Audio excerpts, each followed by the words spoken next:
नमस्कार मैत्रिणींनो, श्री स्वामी समर्थ. पुन्हा एकदा आजच्या नवीन भागामध्ये तुमचं मनापासून स्वागत आहे.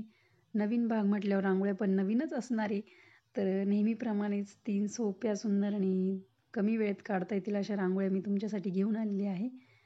तर त्याआधी मला एक विचारायचं आहे तुम्हाला, की तुम्ही कालच्या रक्षाबंधन विशेषच्या बॉर्डर रांगोळ्या बघितल्या नसतील, तर नक्कीच बघा. बघितल्या असतील तर ओकेच आहे. पण नसेल बघितलं तर चॅनलला जाऊन चेक करा. आणि येत्या रक्षाबंधनला भाऊरायासाठी पाटाभोवती एकदम सुंदर अशी रांगोळी काढा. आपण टोटल 8 ते 9 रांगोळ्या बघणार आहोत. तर त्यापैकी तुम्हाला जी रांगोळी आवडेल ती नक्की ट्राय करा. थोडे कलर जास्त वापरले, जास्त पण नाही म्हणजे वापरलेत मी, कारण की आता सणवार म्हटल्यावर थोडी कलरफुल रांगोळी झाली पाहिजे ना.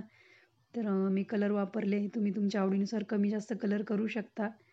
तर नक्कीच ट्राय करा आणि मला सांगा कमेंट करून की तुम्ही रांगोळी काढली होती की नाही रक्षाबंधनच्या दिवशी, म्हणजे पाटाभोवती. शनिवारी रक्षाबंधन आहे, तुम्हाला सर्वांना माहीत असेल, महत्त्वाचा सण आहे आपल्या भारतातला. भारतात काय, भारताबाहेर पण आपले जे भारतीय आहेत ते पण तिकडे सेलिब्रेट करतात. आपलं बहीण भावाच्या पवित्र नात्याचं, प्रेमाचं प्रतीक आहे तो सण. तुम्हाला माहितीच आहे त्याचं महत्त्व. भावाने बहिणीचं रक्षण केलं पाहिजे त्यासाठी आहे. आणि आजकाल दोघांनाही एकमेकांचं रक्षण करण्याची गरज आहे. दोघांनाही एकमेकांना सांभाळून घेणे, सुखदुःखात साथ देणे हे कर्तव्य आहे भावाचं पण आणि बहिणीचं पण. त्यासाठीच आपण रक्षाबंधन साजरा करतो. आणि त्याचा इतिहास पण आहे. महाभारतामध्ये नाही का सांगण्यात आलं होतं, जेव्हा श्रीकृष्णाच्या हाती म्हणजे हाताच्या बोटाला जखम झाली होती, तर त्यातून रक्त जात होतं. मग पांडवांची पत्नी द्रौपदी तिने आपल्या साडीचा थोडासा पदर फाडून श्रीकृष्णाच्या बोटाला बांधली होती आणि मग तेव्हा ते रक्तस्राव थांबला होता. तेव्हापासून श्रीकृष्णाने द्रौपदीचं रक्षण करण्याचा संकल्प केला होता आणि त्याने तिला बहीण मानलं होतं. बहीण म्हणून तिचं रक्षणही केलं होतं. तुम्हाला ती कथा माहितीच असणार आहे. तर तुम्ही नक्कीच आपल्या रांगोळ्या ट्राय करा.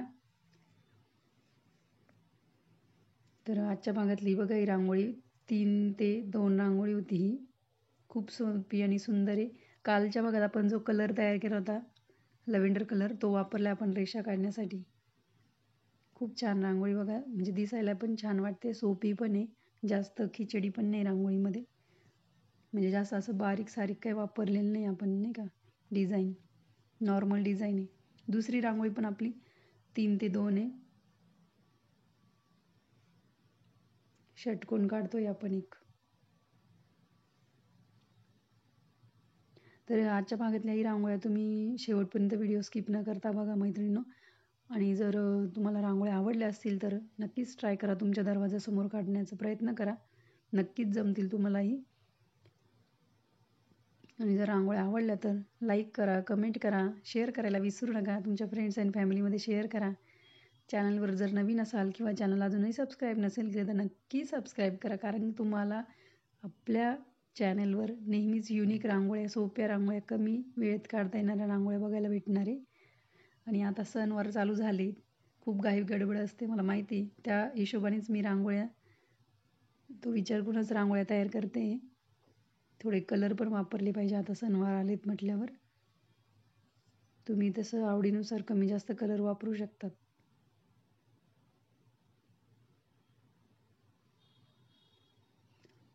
आता काल आपण रक्षाबंधन विशेष रांगोळी बघितली होती. आज डेलीच्या बघतोय रांगोळ्या, डेलीच्या रांगोळ्या आपल्या रोजसाठी. आणि उद्या पुन्हा आपण रक्षाबंधन विशेष रांगोळ्या बघणार आहोत. तर व्हिडिओ नक्की चेक करत जा तुम्ही चॅनलवर. तुम्हाला जेव्हाही टाईम भेटेल नक्कीच व्हिडिओ बघा.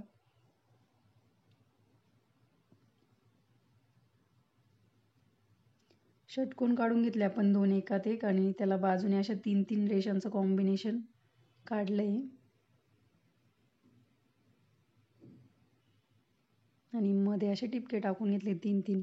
डिझाईन आपली नेहमीप्रमाणेची डिझाईन करायची त्याला बोटाच्या साह्याने.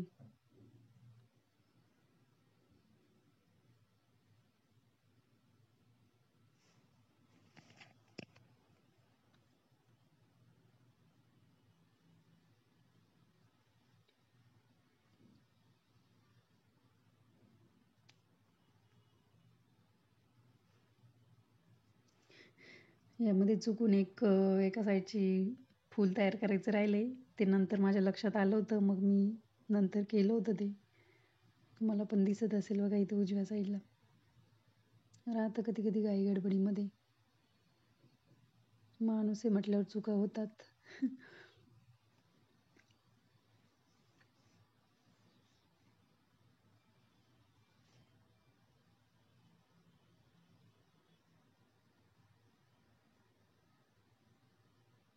आतमध्ये आपण एक स्वस्तिक काढून घेणार आहे.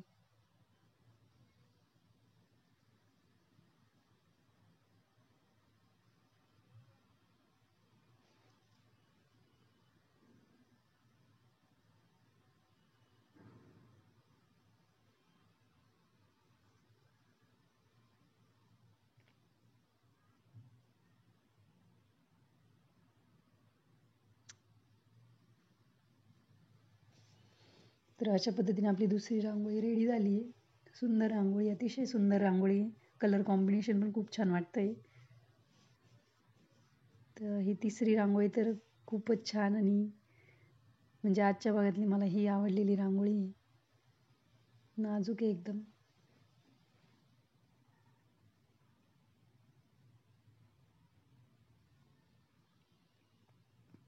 खाली अशा 2 रेषा काढून घेतल्या आणि मध्ये एक पाकळी काढून घेतली आपण कमळाच्या फुलासारखी.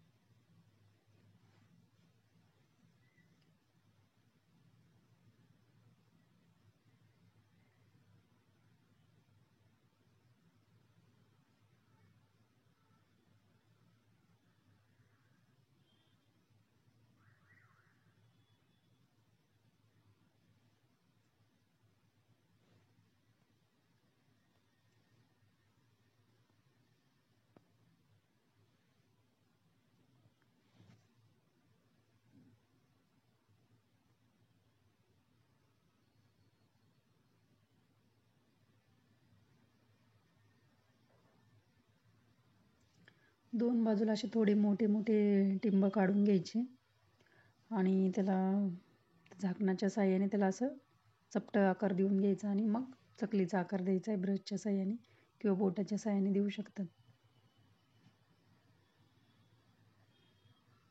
आणि मग बाजूला आपली नेहमीसारखीच ती फुलाची डिझाईन करायची.